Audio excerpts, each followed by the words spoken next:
machine that he is was just great as usual. He was a little too nice. I was expecting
Just yeah, she again, just like Ahsoka, she had been through a lot. She lost people that she cared about, and so and then I because mean, it was she's a quest, practically yeah, a childhood soldier as well, you yeah. know? Not only And there are a that, lot of parallels between her and Ahsoka. yeah, because like during Rebels, she also mentions how she created a device that destroys Beskar, and so So she a went. lot of guilt. Yep. Yeah. Um, She hasn't had it easy. She's been no, fighting the Empire and just fighting, period, since she was a teenager as well. uh, so so all right, so let's get to the whole being a Jedi Force thing, and we've talked about this before the Yeah, series, we during the series. exactly. We are So both like, man, I really hope they don't make her a Jedi. I And yet, yeah, the way they did it, I think I would have preferred her staying just a Mandalorian with no Force sensitivity, but the way they did it, I'm not mad. after going back and watching it, I because I told you I was fine with the way they did it, but going back and Mm-hmm. watching it, I'm actually a little bit off put by it, Mm-hmm. mainly because it's just throughout the series, if they would have maybe incorporated us seeing her practice a little bit more with trying to move a cup, a small boulder, something like that. If we would have just seen a process of her maybe just training a little bit more, and maybe we see that cup turn just an inch, and then we get the scene with her fighting the Death Trooper, her calling the lightsaber would have been just fine. That part's fine. I think I think the question is, and obviously she's seen Kanan and Ezra do this, but like it was just that interesting trust in her newfound ability to do that force push for Ezra to get onto the Chimera. Whereas I don't, it felt like a very Ray kind of thing where she just somehow knows how to do it, and not necessarily having the training to, because there's two ways I would have been fine about it. One is if they would have had like just incorporated little instances of her just practicing, and maybe we see the cup or something move a little bit, and then her get the lightsaber, or or we see Ezra fully put trust in Sabine doing it, and the first Mm-hmm. time she does it is with that force push. I don't know. It's I was the more I thought about it, I was just kind of like, maybe they could have just incorporated some aspects about it a little bit differently. But in the end, I have no issue with her being a Jedi. I think maybe they should probably keep the emphasis on the Mandalorian aspect of her, and then Jedi be secondary. But I mean, I guess it just depends on how Filoni wants to go about it. Yeah. So actually, I've watched, and I'm really looking forward to seeing Filoni talking about this or Favreau talking about this. But I've been diving back into Rebels and Mm, that, especially the Trials of the Dark Saber arc, which is one of my favorites. And there's this part about Hera's like, "Well, are you struggling teaching her because she's not force sensitive?" And Ezra goes, and Kanan goes, "No, it's not that. She's blocked off. The force resides in all living things. She's blocked off. She's stubborn, and she's." And Hera goes, "She's Mandalorian." He goes, "Very." So it's kind of like, okay, so he didn't say that she wasn't force sensitive. He just said that force resides in all living things, but she's just super blocked off to it in her emotions.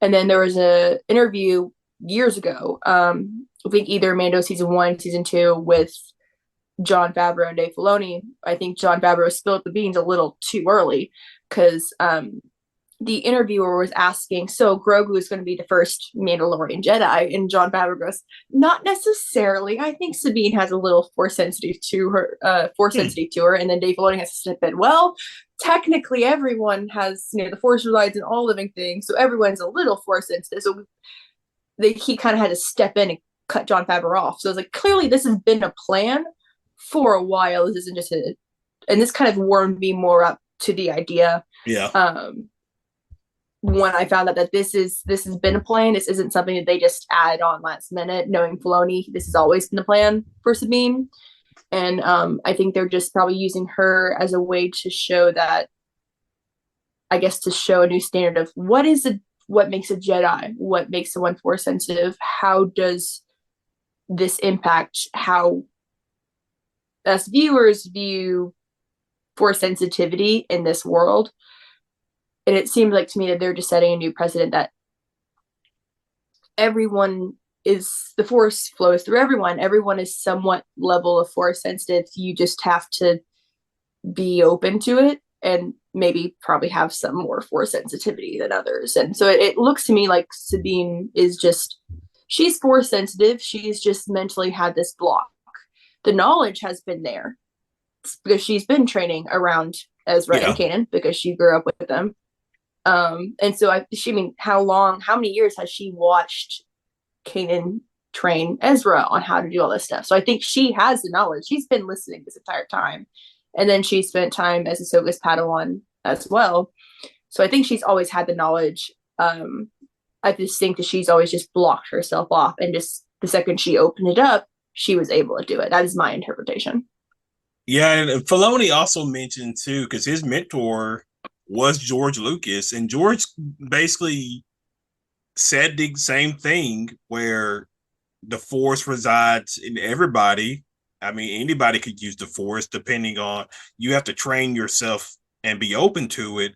And then it got kind of muddied with the introduction of Mm-hmm. the metachlorians, that kind of thing is and kind of muddied it a little bit.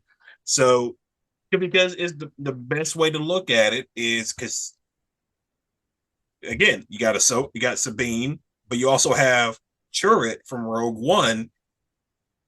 He technically could have been a Jedi. He was open to the Force. Now, at what level, we don't know, but obviously, you could tell throughout that movie he was Force sensitive in many different ways. And I'm fine with that. I have no issue with that. I think that's a because again, growing up with the prequels, the Metachlorians was last when I was first introduced to that and everything like that. So I never knew what George Lucas talked about Mm-hmm. with everybody being force sensitive, that kind of thing. You kind of hear it with Obi-Wan and A New Hope when he's talking to Luke about it. But I thought it was a good way of setting up that anybody can use the Mm-hmm. force because technically the Night Sisters use the force. You could probably make the case they use the force in some aspect. They may use, I think it's been like some people, it's the, what is it? The Ashla, the Bogan, and the Bendu, like the light, the dark, in the middle. And yeah, getting back into the father, the son, and the daughter, I think they're really going to use that to kind of tie it all together because clearly we're got a continuation of the Mortis arc coming yeah, up. So the way that this show is so lore heavy, and I think they're using Sabine to do that. I think they're using Balin and the Night Sisters to do that. I think they are using this in the World Between Worlds. They are using this to set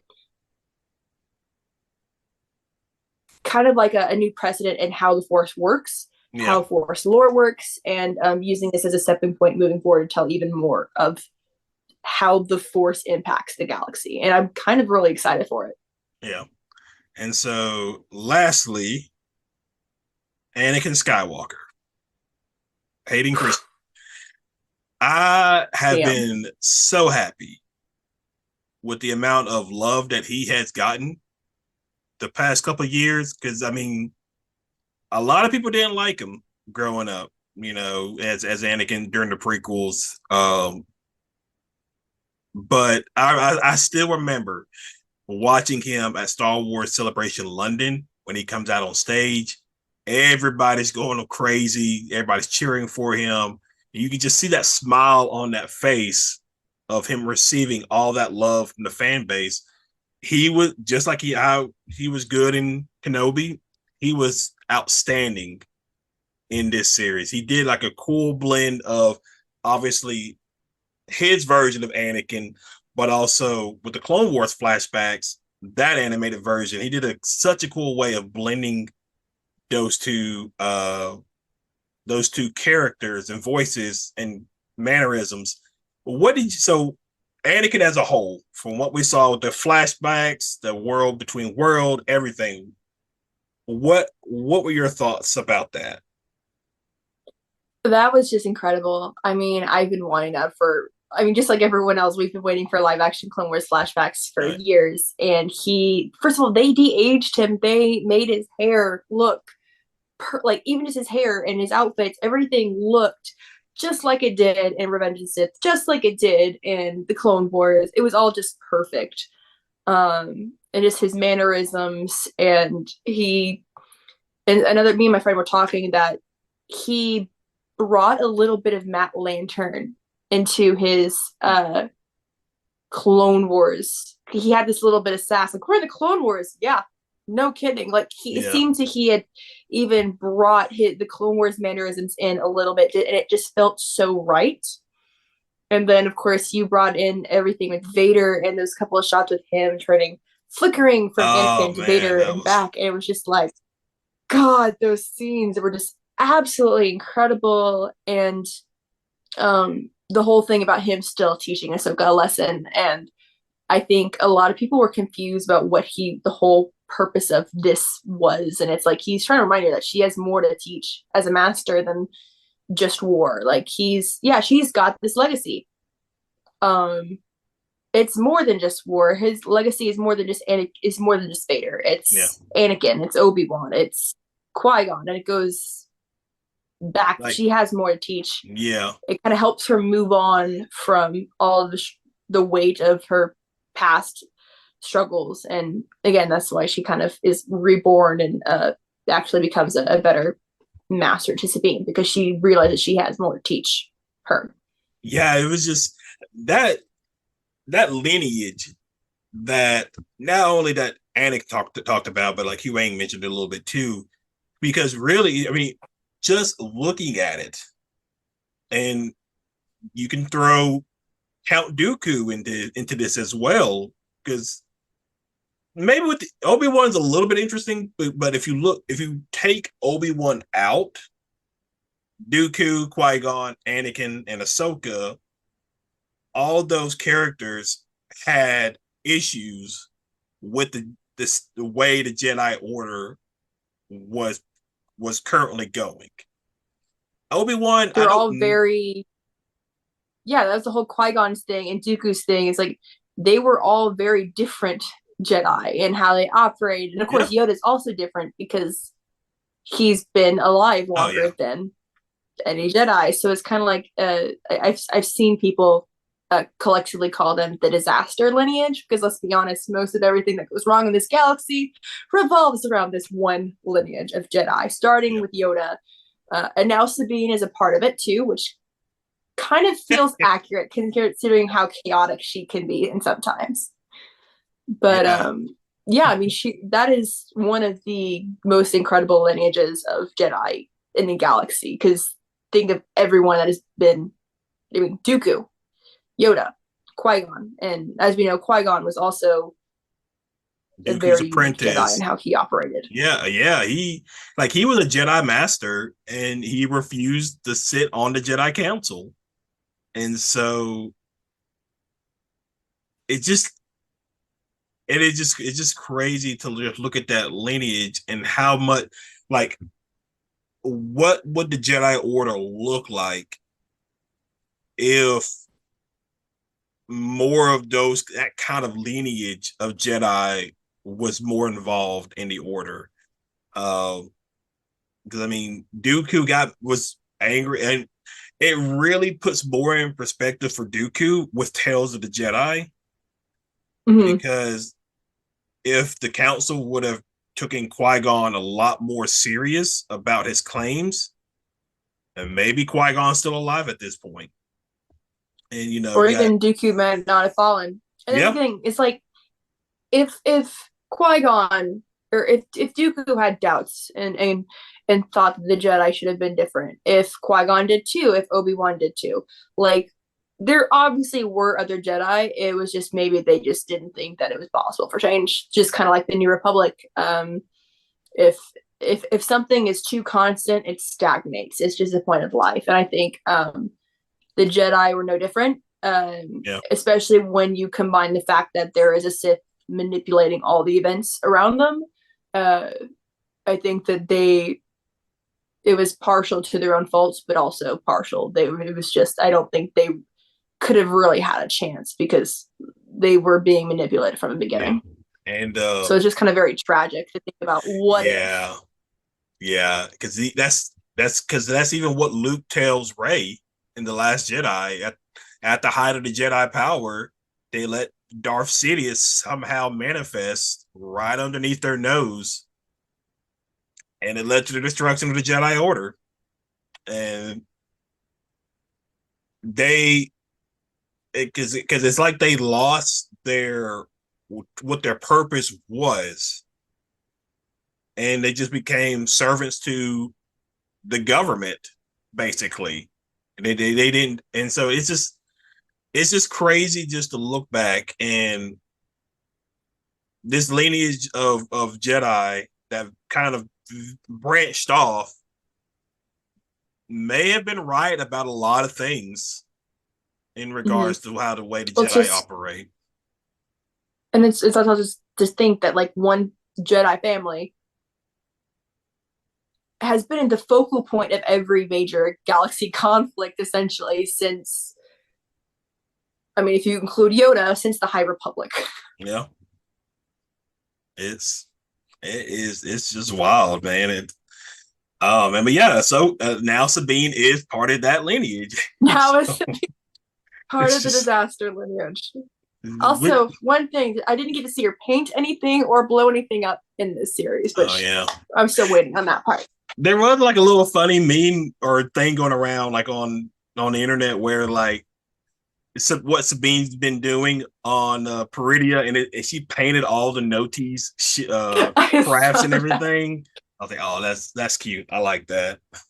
So, They did um, pull a major switcheroo there with that ending. That was a big cliff. I was kind of expecting a cliffhanger ending because I it was there just seemed like there was so much to still fill in that final episode. But we were talking about our theories, and yeah, I told you all I wanted was for Ezra to get home. He did. I just didn't think that no one died, which is great. I just didn't think that they would Filoni would pull a Uno reverse, and yeah. then Ahsoka and Sabine would get stuck on Peridea. And I was just like, damn it. Okay, great. No happy ending with the Ghost Crew. All I wanted was just like Sabine, Ahsoka, Hera, Ezra, Chopper, and Zeb just reunite as one big happy Yeah, family. But it seems like we're not going to get that for a little bit longer. yeah. That was. I'm not so. Yeah. I thought somebody was gonna die. I. Well, I mean, Morgan Elsbeth died, but like I'm talking like major character wise. Yeah. Maybe Ahsoka would get left behind or something like that. Uh, so I was really surprised that happened, but I'm completely fine with it, and I love the ending of it where Sabine and Ahsoka are talking, and they're getting back to unpacking or whatever. And Sabine, I guess Sabine felt Anakin because that's what it seemed like. Because obviously, because I guess that's what it was because she stopped and felt like maybe somebody was watching or She, somebody was there, and then Ahsoka looks and she probably knows, and then we get Anakin there in the background just watching.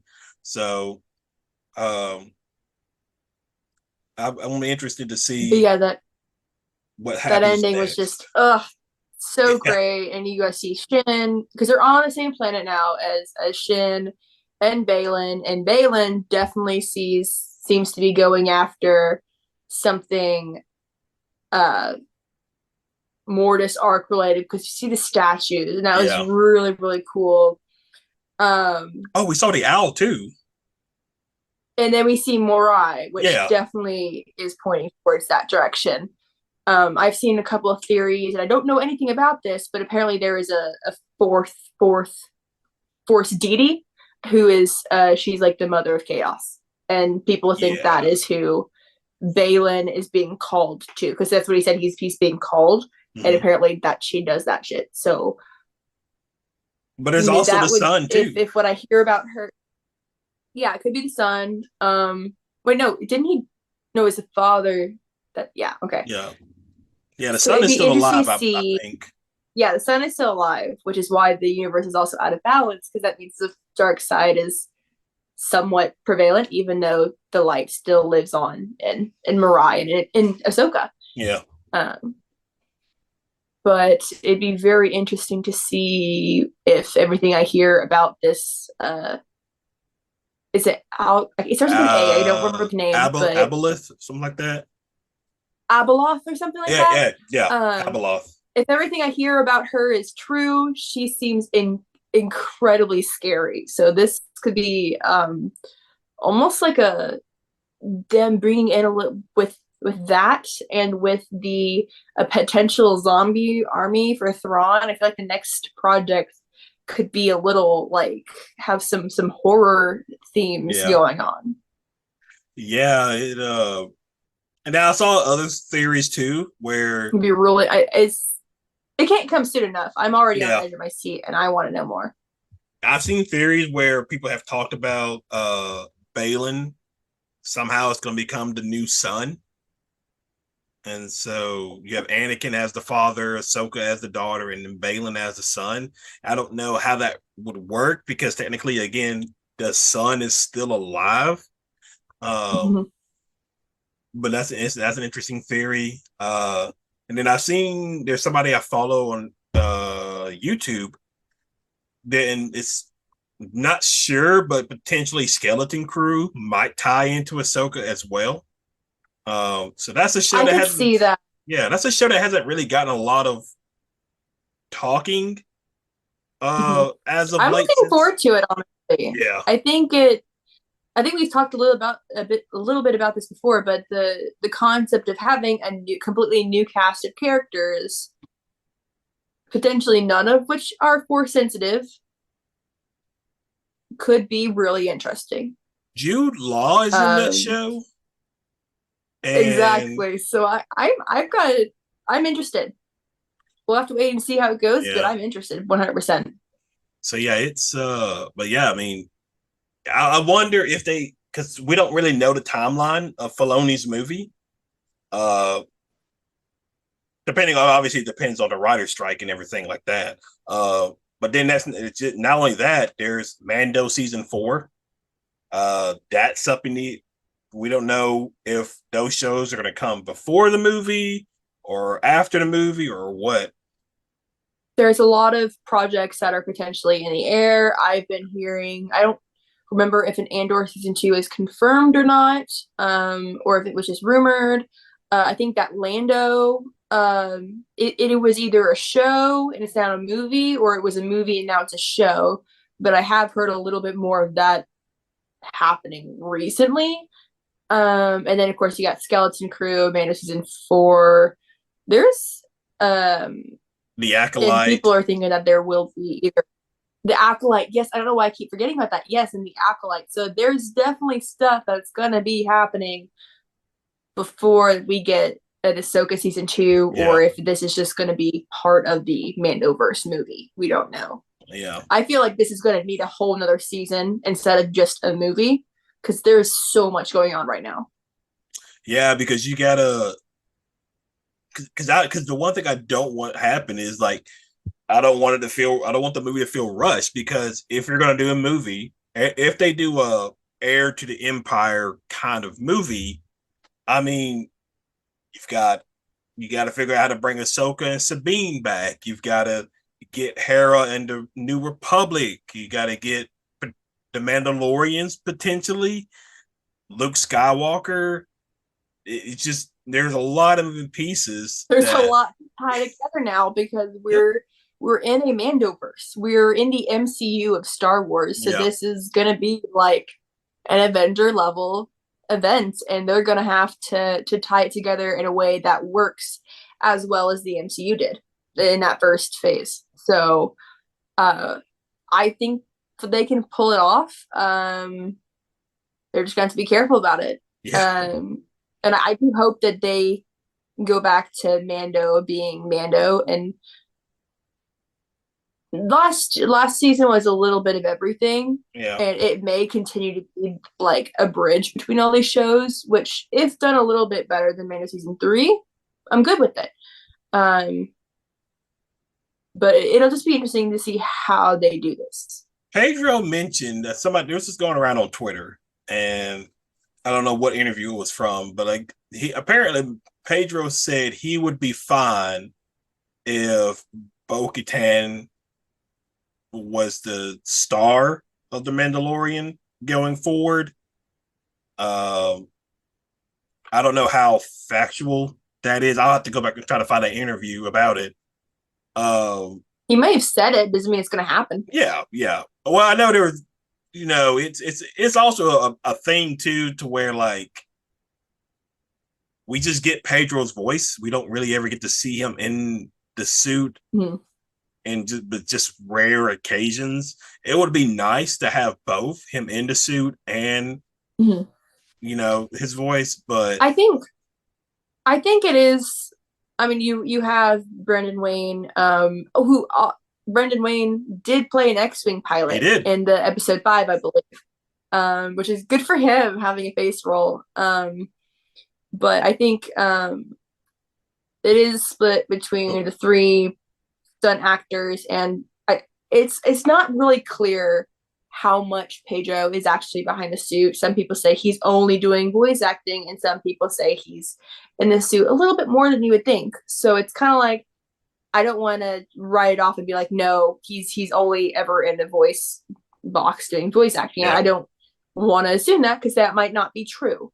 Um, so I think it's definitely a group effort.